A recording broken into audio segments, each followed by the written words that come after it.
Today, I want to have a conversation about another form of periodic motion, motion that repeats. And that is what we call uniform circular motion. Things that simply go around in a circle. The first thing that comes to mind for me is a bicycle wheel or a car tire that rotates about a central axis and goes around. But there are many, many examples of circular motion in everyday life. As we proceed here, I'm going to resist the temptation to show you as many examples as I can think of and just restrict myself to 3 examples that I think are going to be of some interest to us. Uniform circular motion is motion at a circle in constant speed. In fact, that's why we call it uniform motion. The uniformity is the fact that the speed is constant. Here I have a circle, which is sort of imaginary, but here's a mass m that's going to go around in a circle. The circle, everyone knows, is defined by its constant radius all the way around. And I'm going to make the assumption, for our purposes, that when it goes around the circle, it does so with a constant speed. That's not necessarily true, is it? It could speed up as it goes, going faster and faster and faster, or it could slow as it goes, going slower and slower as it executes the circular motion. It turns out that those cases, speeding up and slowing down, they introduce a complication that we're not interested in at the moment. So I'm going to make the assumption that our circular motion is uniform when we go around at constant speed. It is a very simple thing to calculate that speed. I don't want to undersell these relationships at the bottom of the screen. Everyone knows that speed is the distance that you travel divided by the time that it takes to travel that distance. Well, if you're going around in a circle, the distance that you travel is a very specific amount. Just like in periodic motion, how the time that you travel for a cycle is a very specific amount. To go all the way around the circle, you go 2 pi r, the equation for the circumference of a circle. And how much time does it take to go around? Well, this is periodic motion. It takes 1 time period, which is why in the denominator I've used the now familiar capital T. The circumference divided by the time period is the uniform speed of this circular motion. Now, just for a little extra bonus, I know that time period is not the only way that I have for describing the timing of this circular motion. Since 1 over the time period is the frequency, I can also calculate the speed as 2 pi r times the frequency. And that might be convenient if I'm solving a problem for homework or on a quiz where I'm given the frequency instead of the time period. I could calculate that speed. I really need to know that speed because I'll be using it to calculate the acceleration of this motion. And that's a curious statement to make because as the thing goes around in uniform circular motion, I've claimed that the speed's not going to change. And based on your prior knowledge of acceleration, you might say, well, if the speed doesn't change, then it doesn't accelerate, except it does. Our definition of acceleration was not the change in speed over time. Our definition of acceleration is very specifically the change in velocity over time. And here's the mass at the top of the circle moving with a velocity that I call v1. If I let a little bit of time go by, it travels along the arc of the circle, some arc length s, by the way, subtending an angle theta at a radius r as it does. But then at some time later, the velocity vector v2 is here. Now the magnitude of the velocity has not changed. That's why the arrow is the same length. But the direction of the velocity has changed. Velocity is a vector, and vectors are described by their magnitude and their direction. So when an object goes around a circle, does its velocity change? Yes. Not in magnitude, but in direction. Therefore, the velocity changes. It takes time for the velocity to change.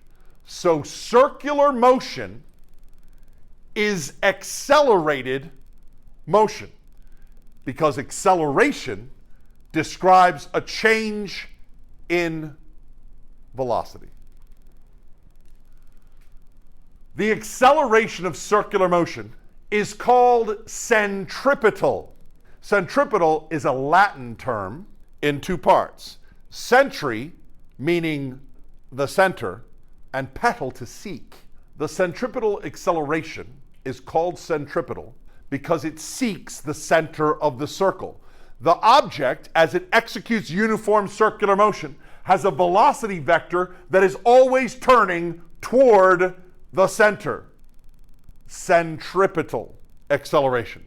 The centripetal acceleration is easy to calculate, but a little bit mysterious. It is the speed squared divided by the radius. Now, if I had simply claimed that, you might be suspicious, but I'll ask you to examine the units of this centripetal acceleration. The speed has units of meters per second. If I square the speed, that's meters squared per second squared. In the denominator, I have meters. So when I work out all of these units, they work out to units of meters per second squared, which you'll recognize are the units of acceleration. To calculate the centripetal acceleration, the acceleration that seeks the center, to calculate that, I need to know the speed, which is why the very first thing I did was come up with an equation for how am I going to know what the speed is. The speed is 2 pi r divided by the time period, or 2 pi r times the frequency, and once I have the speed, I can calculate the acceleration of circular motion even though the magnitude of the velocity does not change. If I have an acceleration, Isaac Newton tells me that there must be some force that is the cause of the acceleration. That's well stated in Newton's second law. The net force is equal to the mass times the acceleration. Well, in circular motion, I'm saying there's an acceleration. So there must be a force that causes it. And you know that it's true. If I have a mass on the end of a string and I whirl it around, it's the force of the string that causes the circular motion. If an automobile goes around a curve, it's the force of friction that causes circular motion. As the Earth goes in orbit around the sun, it's the force of gravity that causes the circular motion. Anytime there's centripetal acceleration, there's a centripetal force that is the cause, and any force that you've heard of, and some that you haven't, can be the cause of circular motion. The centripetal force is not a new force. It's the forces that we already know acting toward the center of the circle to cause the circular motion. So I'm going to modify Newton's second law here, sigma F equals ma, and I'm going to say that in the special case of circular motion, which is our interest for today, the sum of all of the centripetal forces is equal to the mass times the centripetal acceleration. I know that this expression, sigma Fc equals mv squared over r, looks like a brand new equation, but it's really not. All I did was replace the acceleration with the centripetal acceleration and realize that that centripetal acceleration is caused by centripetal forces. I call this the centripetal force law. The forces that cause circular motion point towards the center of circular motion. Centripetal, center seeking. But I bet when I first said centripetal, a different word came to mind, a more common word that is completely incorrect in this context. I wonder if, when hearing the word centripetal, you thought centrifugal. Because centrifugal, did you not? No, you did not think centrifugal. All right. Out and about, centrifugal actually is the more commonly spoken of term. Here's why. Here's a black and white image. I found lots of images to use here, but the black and white ones were the best. I think people had more fun in the past. Here's a popular amusement park ride where they put the riders gather inside a cylindrical sort of room, and they spin the room really fast and everybody sticks to the wall. Do you enjoy that one? Yeah, it makes some people a little pukey. But nowadays you go into a room, you can't see the environment or anything, and you're on a slidey bit and whatnot. They've added all kinds of safety stuff to it. Here it is in the maybe late 50s or early 60s, and there are very few security measures at all. In fact, you see this fellow in the middle is trying to impress his date by doing push-ups against the wall. And then, what would these people report when they got off the ride? They would say that they were pushed against the wall, that they were pushed against the wall, thrown to the outside. The force that they would describe is not pointing toward the center, but pointing away from the center. Not centripetal, but centrifugal. The Latin term centrifugal means center fleeing, to go away from the center. So the folks who were on the ride would swear that they're being thrown to the outside, that they were pressed against the wall. That's how they would describe it. But the fact of the physics is the wall is pushing them toward the center of the ride.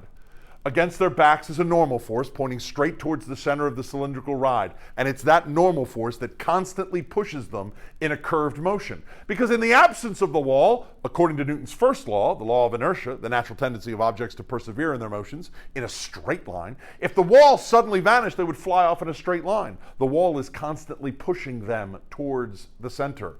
It is not centrifugal. It's centripetal, toward the center. Have you been to the Franklin Institute? Of course you have. And seen the big pendulum that they have? It swings back and forth real slow and knocks the pins over and tells the time of day. A pendulum like the one at the Franklin Institute should swing back and forth in a plane and not turn. But the pendulum at the Franklin Institute turns, and as it turns, it knocks over the pins, and by knocking over the pins, you can tell the time of day. At some point, somebody has to scurry out and reset all the pins. The reason why the pins get knocked over is because the pendulum is not a pendulum hanging from the ceiling of a building that is motionless. The Franklin Institute is on the surface of the Earth, and the Earth is rotating. The reason why the pendulum turns is because, like a passenger in a car, and you've experienced this, when the car makes a turn, you feel thrown to the outside. Well, the pendulum is hanging in a building that's on the Earth, and the Earth is rotating. The pendulum literally feels thrown to the outside.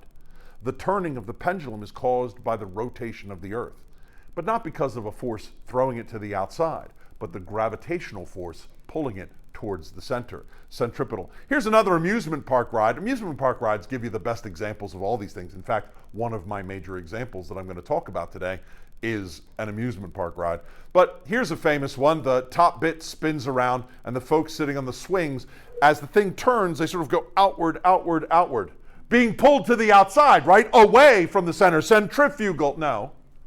The reason why they go to the outside is so that the chain supports them can have a component of force that points towards the center, causing them to go around. All of these are explained by forces toward the center, not forces away. The feeling of being thrown to the outside is fictitious. In fact, sometimes the centrifugal force in our physics is called a fictitious force. Another name for it is pseudo force, which is just a bit of fun with language. In each of these cases, the force that is causing the motion is actually toward the center. The force causing the motion is actually centripetal. There are so many examples of circular motion that I can do. I have decided, for our sanity, to investigate 3 examples. The first example is a car going around a curve. So I've drawn a picture, and you can tell I've drawn forces on it, so it's officially a free body diagram. I've drawn a picture of a car that I imagine is driving on a curved road. Now, the diagram is a little bit tricky because the way that I've drawn it, you're going to have to apply a little imagination here. The way that I've drawn it, the car is coming toward you. In the instance shown here, it is coming toward you, and it will come out of the board in a circle, go into the board somewhere over here on the right, and go around and around again. In circular motion, horizontally like this. And you may ask, Shadi, why don't you draw it looking from above? Then I can see the whole road, I can see that the road is a circle, and I can see the car going around. Yeah, I could do that. But if I did that, I would have a hard time drawing the normal force upward and the weight downward. Because I would be looking down on it, the normal force would be coming straight at me, and I would be looking down on it, and the weight would be straight away from me. It's better to draw the free body diagram this way. So the center of the circular motion is somewhere near the center of the screen here. And I'm going to apply my new law of circular motion, which is really just Newton's second law in the circular motion context, where the sum of the forces centripetal is equal to the mass times the speed squared divided by the radius. So I need to look at my free body diagram and look for the centripetal forces. Not all of the forces, only the forces that act toward the center. Look at my free body diagram and agree with me. The normal force doesn't point towards the center. It points up, which is perpendicular to the radius, not toward the center. The normal force is like absolutely not pointing towards the center. It's not even pointing away from the center. It's pointing perpendicular to the radius of circular motion. The normal force is not a centripetal force because it doesn't point toward the center of circular motion. The weight force is the same. It points downward, but still, the weight force does not point towards the center of circular motion. And so it's not centripetal. The only centripetal force on my diagram is the friction force that points towards the center. And if you think about it phenomenologically, you'll likely agree with me that when you're driving a car around a curve, it's the friction between the rubber wheels on your tire and the asphalt that is the force that causes you to go around. In fact, when you're a young driver in particular, they don't want you driving in icy conditions because there's very little friction. And if there's very little friction, there's very little turning. And I can see that, I can say that as like a phenomenological idea, as a qualitative analysis of it. But I can make it quantitative. By using my law of circular motion here and replacing the sum of forces centripetal with the friction force, it's the only force that is the cause of circular motion. It is the only force that is the cause of circular motion and is therefore equal to the mass speed squared divided by radius. Well, I'll do a little bit of algebra here. This is perfectly fine the way that it is. But I'll do a little bit of algebraic jiggery-pokery and solve for the velocity. That's going to involve multiplying the r to the left side, dividing by the mass, and taking a square root. And suddenly, I have an equation that's pretty useful for interpreting this situation. The critical speed going around a curve is the square root of the friction force multiplied by the radius divided by the mass. There's a speed that I can calculate. That when I calculate that speed, if I go at that speed or slower, there will be enough friction for me to go around the circle. But if I go faster than that speed, the radius doesn't change, the mass of my car doesn't change, the friction force doesn't change, and I'm now going faster than the friction can produce the turning. And I fly to the outside and into a ditch. That's why. Trucks also have an issue of having a center of mass, which is the weighted average position of their mass, which is far higher. But it is absolutely the same physics that causes a truck to fall to the outside. So I have a maximum safe speed here, and just for fun, without doing any immediate calculations, I can do a little proportional reasoning. If it gets icy out, and let's imagine that the friction force is reduced by a quarter, then I would have a factor of 1/4 in here in front of the friction, which would be a factor of the square root of 1/4, which would be half the maximum speed. My equation says that if the friction becomes less, like if it's icy conditions, then I have to drive slower around the same curve because there's not enough friction to produce the circular motion. That is different because that is, a circle is called a circle, of course, from some Latin. It's circuital. It goes around. And your blood goes around your body, but it doesn't go in a circle. So this physics doesn't apply in most cases because the paths that your vascular system takes are arbitrarily curvaceous and not circular. I might do something in approximation to get a rough answer to a question, to say, it goes around like this. It's not exactly a circle, but let's assume that it is. We do that all the time because this math is simple and some problems are very complicated. So we assume that a thing is circular to take advantage of these equations because we don't have any other choice. So that's my first case study, the car on a curve, where the friction force is the cause of circular motion. My next case study is a twofer. A roller coaster car goes through a vertical loop. How exciting. Some of us have had this experience. I'll admit, I am not a fan of roller coasters. I have been on one, And certainly now at this point in my life, my answer is no thank you. My son is very much into roller coasters. Luckily, his uncle is also wild about roller coasters, so that is a very uncle job. But I understand the physics of it quite well. Here I have a little cart that's coming in with a velocity. Let's imagine it's zooming in, and it's going to execute a loop. I can draw free body diagrams for it all the way around the loop, and the forces change directions, and it's all very interesting, but I'm going to limit my interest to the bottom of the loop and the top of the loop. Those are my two cases. The bottom of the loop and the top of the loop. The instant the cart is in the circle, it is circular motion all the way around.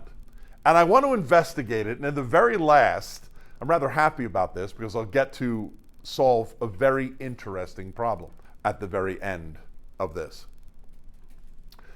Let's begin investigating the bottom, where I've already drawn the free body diagram for the forces that act at the bottom. Here it is, a little bit zoomed in. Here, the cart has two forces acting on it, the weight force acting downward and the normal force going upward. Now, I've drawn the normal force longer than the weight force because in this position in the circular motion, the normal force has to be larger than the weight.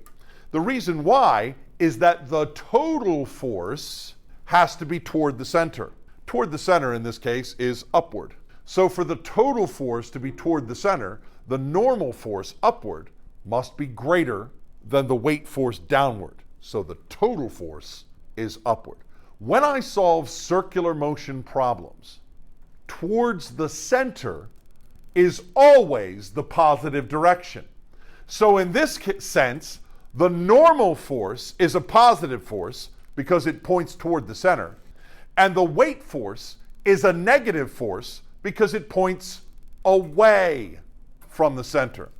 So here, in my Newton's second law circular motion equation, the sum of the centripetal forces is the positive normal force plus the negative weight force.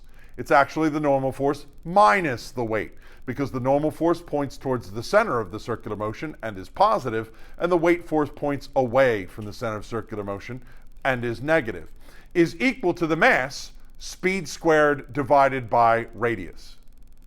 So for a particular speed, I can work out any quantity that I'm interested in from this relationship.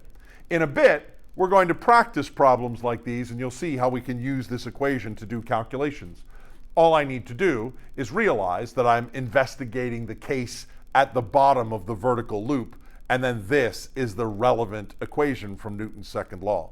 The real action, and everybody who rides roller coasters for fun agrees with this, the real action is at the top of the roller coaster loop, where the passengers in the cart are upside down. The whole situation is inverted. Of course, the weight force points downward. Gravity always points downward. Simply being on a roller coaster does not modify how gravity works. That is an appropriate answer. They are on a track, and modern roller coasters are designed that there are wheels above and below the track that keeps it from falling. But your question is of particular interest. You've just asked the question that I'm heading right for. So just a bit of patience, and you're going to get the complete physics of that answer. Stand by. It's coming at you. So folks that are sitting in their seat in the car now find their seat above them. So the normal force that the seat exerts on them is not upward, but downward, towards the center. Look at all this downward force. Why doesn't it fall? Why doesn't it fall is not the question. The question is, why doesn't it accelerate downward? That's the physics question. Why doesn't it accelerate downward? And the answer is, it does. It has a centripetal acceleration. The two forces, normal force and weight force, point downward. But that doesn't mean that the acceleration is g, downward. And in fact, the acceleration is not g. How would I calculate it? Well, I would use the sum of all the forces is equal to the mass times the acceleration is the speed squared divided by the radius. What are my forces? Remember, yes, they're downward, and there's a temptation to say that those two forces are negative, but the rule of circular motion problems is that downward is, that toward the center is the positive direction. Since these two forces are pointing towards the center, they're positive forces, and I write my equation this way. The normal force is equal to, or normal force plus the weight, normal force plus mg is equal to mv squared over r. And that is the equation that describes the motion at the top of the loop. Now, we all know that the phenomenological effect that we observe is that when you go through the top of the loop, you stay in your seat, you don't fall out. Woo, you go through. Very exciting. The roller coaster goes quite fast, doesn't it? What if it went slower and slower and slower? In fact, I can use the equation that I've just devised here to explain what's going on with this nonsense. At the very top of the motion, the normal force is downward and the weight is downward. There's nothing I can do about the weight. But the normal force is the force of contact. The normal force is the force of things pressing together. So if I imagine that if I go slower and slower, that the cup in this case, or the roller coaster car in this case, will eventually lose contact, if that's what my imagination tells me, then that normal force is going to become zero. If the normal force is the force of contact, when you lose contact, the normal force must be zero. So I'm going to take my circular motion equation, normal force plus mg is equal to mv squared over r, and I'm going to force the normal force to be equal to zero, so that mg is equal to mv squared divided by r. The m's cancel, and I stir it around for the speed and find that there is a specific speed that depends on the acceleration due to gravity, which is 9.8 meters per second squared, and the radius of the circle. So there is a particular speed that I can calculate. If I go faster than that speed, then everything's fine. The normal force will be greater than zero, and the normal force is the force of contact, which means the cup is still in contact, which means the roller coaster car is still in contact. But if I go below this critical speed, the normal force becomes zero and the thing falls. So if I were designing a roller coaster, I could calculate in advance what the minimum speed of the roller coaster would have to be so that none of my clientele fall to their deaths in a tragic roller coaster physics debacle accident. That's the worst ending to a video ever. Hang on a second. So if I'm designing a roller coaster, I can calculate in advance what the minimum speed should be so that the passengers of the roller coaster do not fall out of the ride. Shoot. Thanks. This is going to take a whole ton of editing to get all this right.